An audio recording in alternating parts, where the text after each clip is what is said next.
Dan kalau berbicara Sunhawk, memang sejauh apapun flight path-nya, mau sekecil apapun, sepelit apapun, tim-tim pasti lebih fleksibel lagi untuk mereka bisa mendapatkan area drop zone. Apalagi mereka biasanya nggak hanya turun di satu kota besar, area scrapping-nya pun juga akan menjadi tujuannya mereka. Flash terpantau langsung menuju ke satu titik yang diincar adalah Camp Alpha, meminjam drop zone dari Alter Ego karena memang Alter Ego berada di grup A sehingga tidak diajak terlebih dahulu untuk bermain. Bahkan Sam9 juga nyaman berada di Sahme yang harusnya diisi oleh para punggawa dari Morph karena lagi-lagi Morph berada di grup A sehingga tidak ada clash antara Sam9 dan juga Morph di sana. Vampire terpantau, swipe stone. Nah ya, Nuzi ternyata yang digantikan. Sangat disayangkan, padahal saya menginginkan Nuzi bermain di hari ini. Bisa menjadi pembuktian tersendiri untuk Nuzi, tapi apa daya, ternyata memang sudah tidak ketolong. Bisa, Sanskuy bisa. Keren ya untuk belok-belokin fakta-faktanya yang ada ya, Sandika ya. Tapi fakta yang ada juga berbicara dari Harya Hatin. Tidak adanya Fowin ini memuat adanya keterikatan dari dua tim yang berbeda, RRQ dan juga dari Team Roy. Dan bahkan di awalnya kita melihat satu buah knockdown pertama justru malah didapatkan dari Team Roy ke arah tim RRQ. Bali harus ada sebuah evaluasi keras yang ditujukan oleh RRQ. Bahkan Honey Badger saja yang dimanfaatkan oleh Noah MG.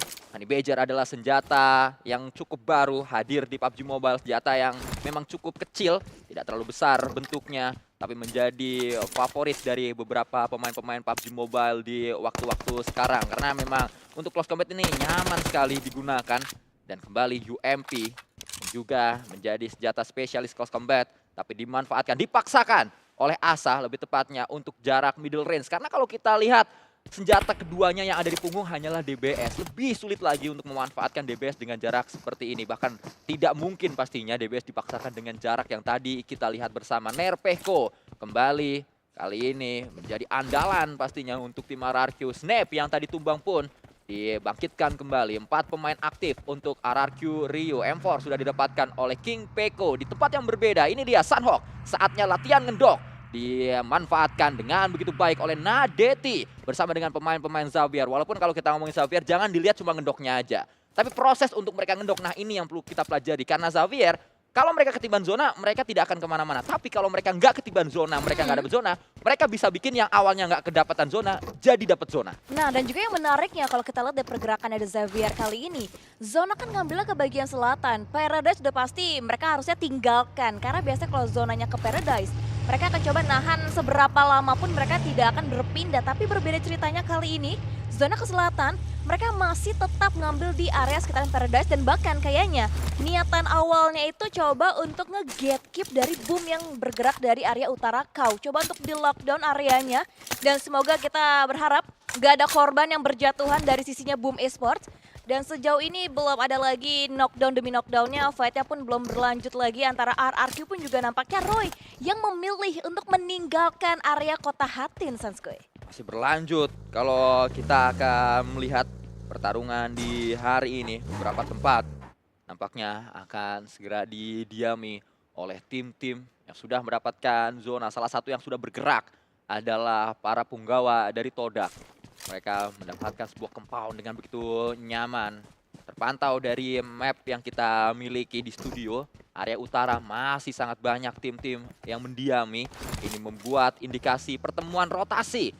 Sangat mungkin bisa terjadi, apalagi pertemuan-pertemuan di penyeberangan dari sebuah pulau. Pulau B ke Pulau C, Pulau A ke Pulau C. Tapi pertemuan ternyata tak terelakkan antara tim Malaysia berhadapan dengan tim asal Semarang. Dan mudah saja Crit VIP didapatkan oleh pemain dari Pikmi. Dimzi mengambil satu peran penting dengan satu elimination yang dia kumpulkan. Tapi salah satu pemain dari Pikmi sudah mendapatkan 2 tadi. Wow, 4 poin langsung didapatkan. Dari tim Pikmi ini menjadi awal yang segar lagi, awal yang baru pastinya untuk tim Pikmi.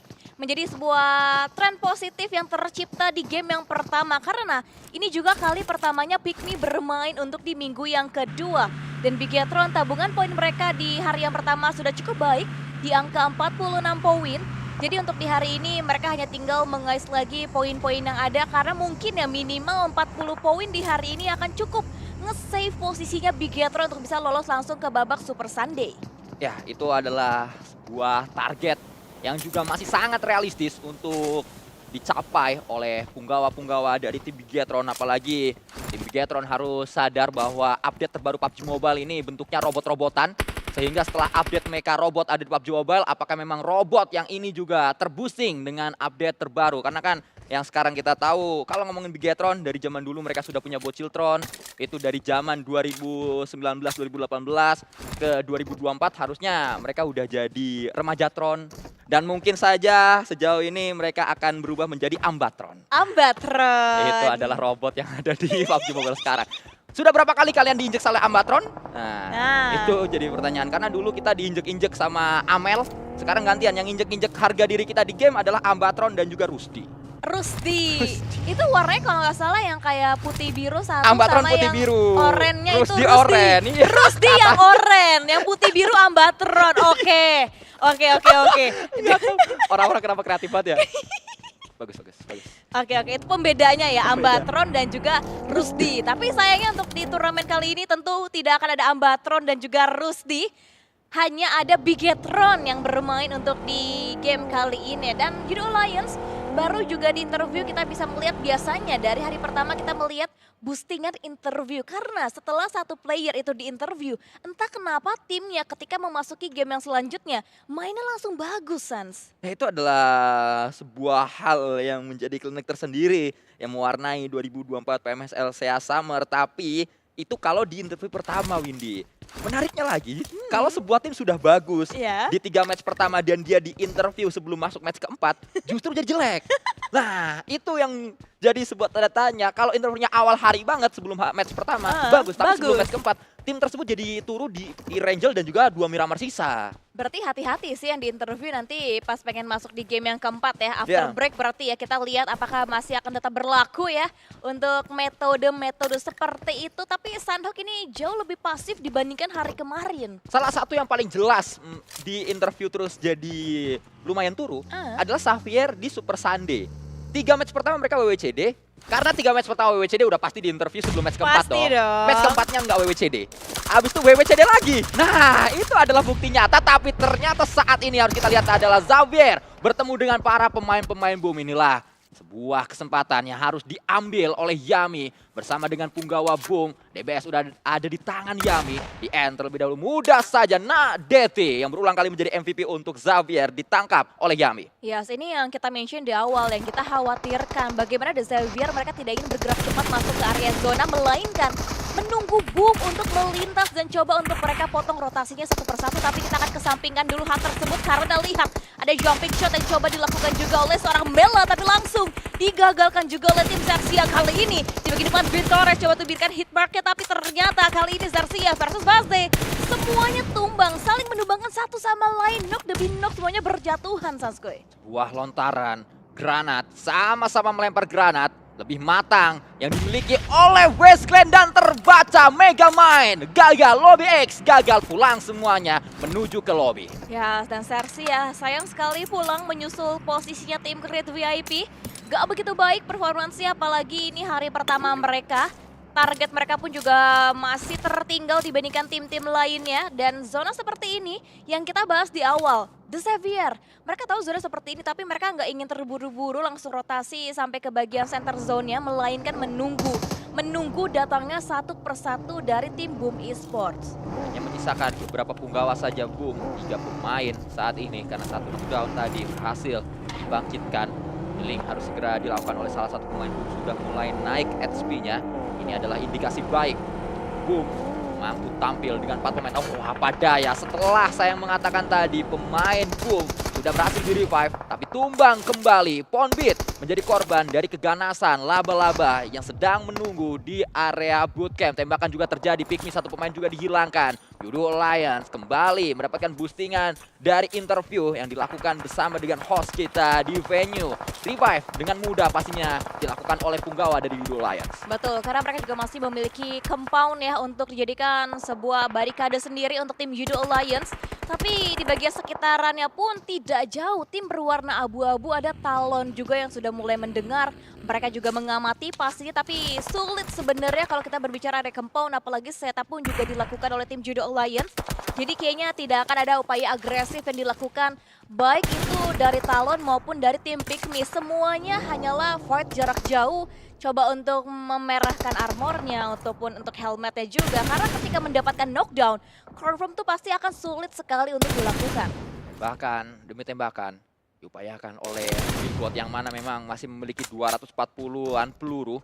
Masih sangat cukup untuk dia melancarkan serangan demi serangan yang begitu masif menuju ke titik yang diinginkan, yaitu compound dari Yudo Alliance. Batman menunggu saja adanya RRQ di depan sana. RRQ harus masuk menuju zona, tapi memang sudah dijaga oleh satpam zona bernama Batman. Ya, ini RRQ sulit banget sih. Mereka benar-benar terhalang banget, terhentikan banget langkah kakinya. Flash benar-benar menjegal posisi dari tim RRQ.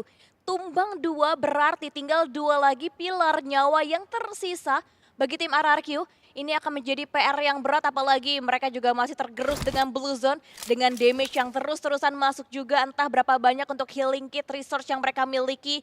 Dan so far kayaknya dari seorang Batman, coba untuk melihat juga di bagian belakangnya agar backline-nya cukup clear. Untungnya split yang dilakukan bisa sih mendelay ataupun menahan pergerakan dari tim Vampire, karena Flash juga nggak bisa tinggal diam saja, di belakangnya pun juga ada tim VP yang menunggu. Sudah berpindah kita. Inilah yang tadi dijabarkan sedikit oleh Windy, di mana Vampire memang sudah sangat-sangat siap melakoni sebuah fight bersama dengan Flash. Belum ada tembakan pertama, justru Kwang yang melakukan tembakan berhasil menangkap satu kelelawar bernama Stone, ditarik. Laba-laba atau kelelawar ini maksud saya, dan sudah pincang harusnya. Hilang satu lagi sayap dari tim Vampire. Hanya menyisakan 3 pemain saja. Batman akan coba melakukan penyeberangan terlebih dahulu. Ada satu lagi yang tumbang, Pikmi untuk kesekian kalinya tumbang oleh Yudo Alliance. Ya, sini udah mulai berjatuhan ya kalau kita lihat memasuki stage yang ketiga. Sudah semakin kecil lagi ruang permainan yang bisa dimainkan oleh masing-masing tim. Dan sudah touchdown tim Pikmi, so far so good posisinya untuk saat ini. Belum ada gangguan sama sekali, tapi itu yang berwarna oranye, no, boom. Derby Indonesia pun terjadi, Pikmi versus Boom kali ini dengan DBS-nya Yami. Mendapatkan langsung 2 player tim Pikmi, tiba-tiba dominating pun dilakukan. Dan Dimzy coba untuk membalaskan kali ini the last man standing-nya, apakah bisa 1v1 situation. DBS versus DBS kali ini Sunsquid, tapi Dimzy coba untuk menarik ulur kembali. Dan Yami targetnya Dimzy versus Yami, naik ke lantai 2-nya, coba untuk mengulur waktunya kembali. Dan akhirnya Yami menghampiri, tembakan pertama masih miss, dan tembakan yang kedua pun juga masih miss. Tembakan yang ketiga, apakah bisa mendapatkan, tapi belum dikejar. Sudah akhirnya Pikmi yang berhasil memulangkan Boom Esports di hashtag yang ke-13. Yami gagal by 1 DBS. Sesuatu yang sangat tidak wajar. Kita lihat bagaimana Yami yang sering kali memenangkan clutch dengan DBS-nya. Sering kali kita mendengar nama Yami adalah pemain DBS paling keras dari Indonesia. Tapi di momen ini Yabi seperti diajari cara menggunakan DBS yang baik dan benar dengan Dimzy yang melakoni sebuah fight begitu baik. Ada pancingan smoke terlebih dahulu. Yami mendengar ada bunyi cengkring dari smoke, itu yang membuat akhirnya naik menuju ke atas. Itu juga yang membuat akhirnya fight pecah. Walaupun memang terlalu agresif tadi Yami, tidak bersabar.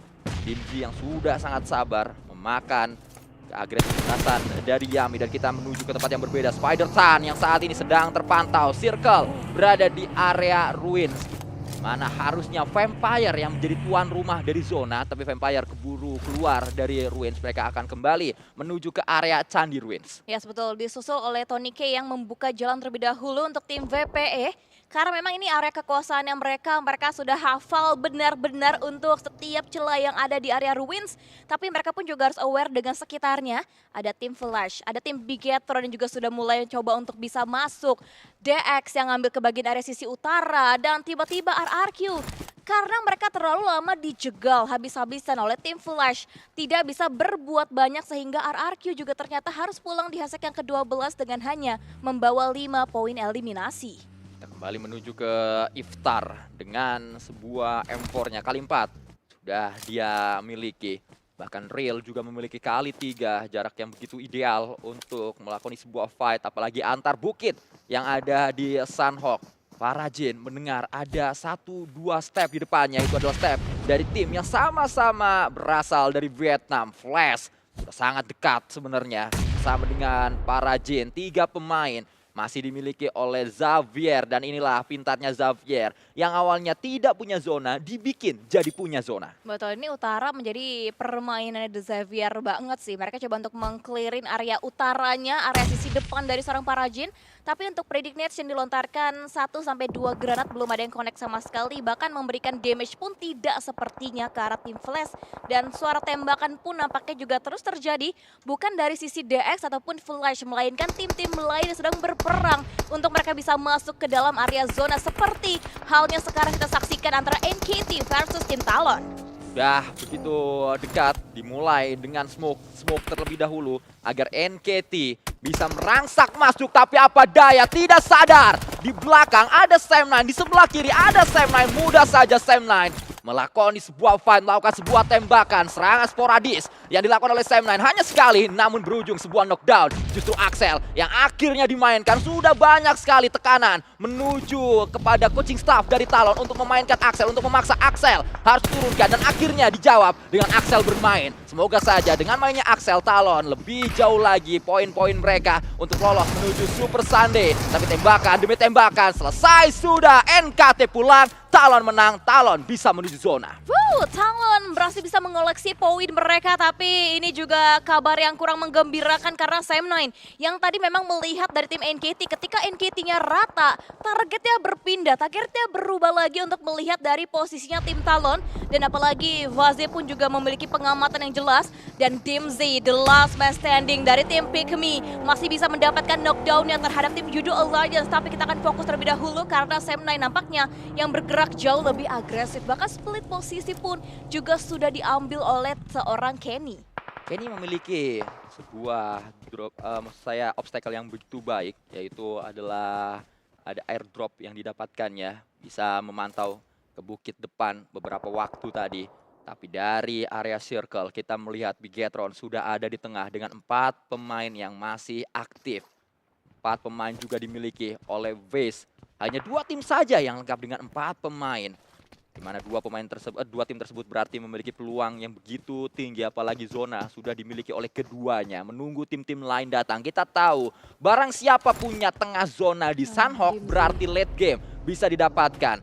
Dimzy agak desperate kalau kita lihat dari pergerakan-pergerakannya. Nyemplungin diri saja, berenang-renang, gaya katak di area sungai.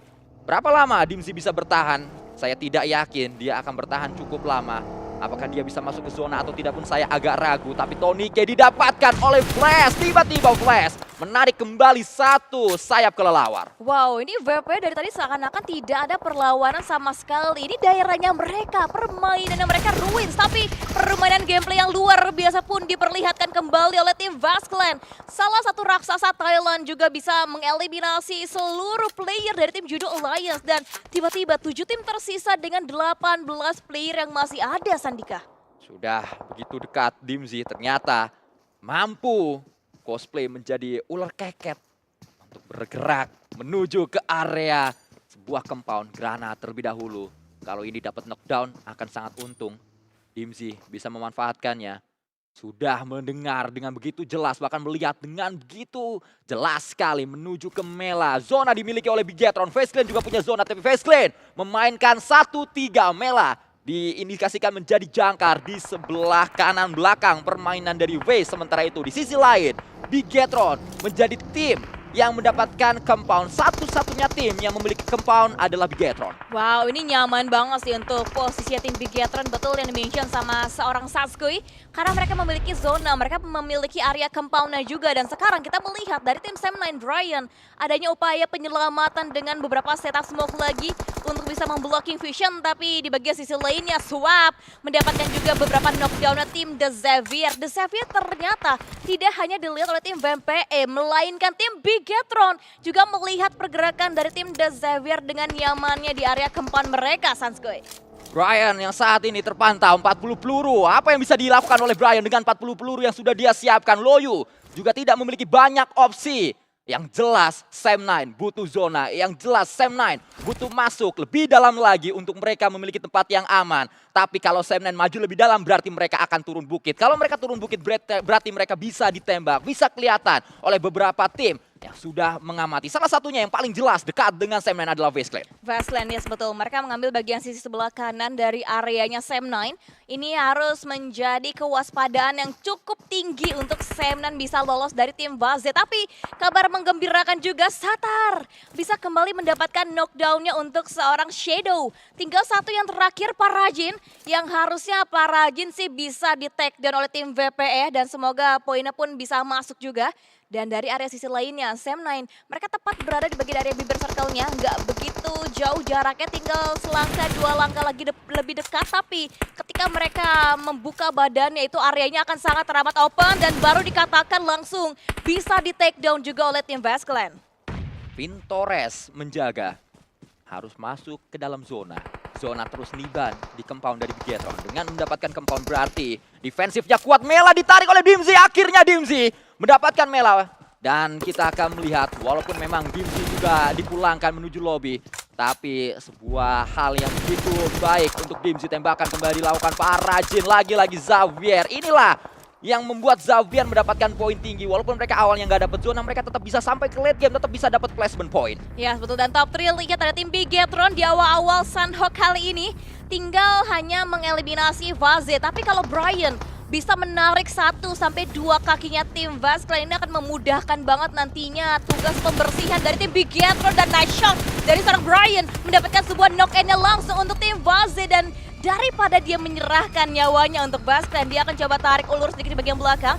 Tapi mungkin dia juga mendengar ada tembakan distraction dari tim Bigetron, membuat satu player pun bisa melaju lagi. Tapi tidak, tinggal yang terakhir. Dan akhirnya ini dia untuk kemenangan pertama Bigetron di hari yang kedua dengan winner Chicken Dinner. Kembali menurunkan Leon Pan, kembali winner Chicken Dinner didapatkan oleh Bigetron. Sunhawk saatnya latihan ngendok, tapi kita tahu bersama nangkep kodok di Cimande gak apa-apa ngendok, yang penting WWCD. Bigetron menjelma menjadi Ambatron kalau kita lagi push rank, mereka mengincar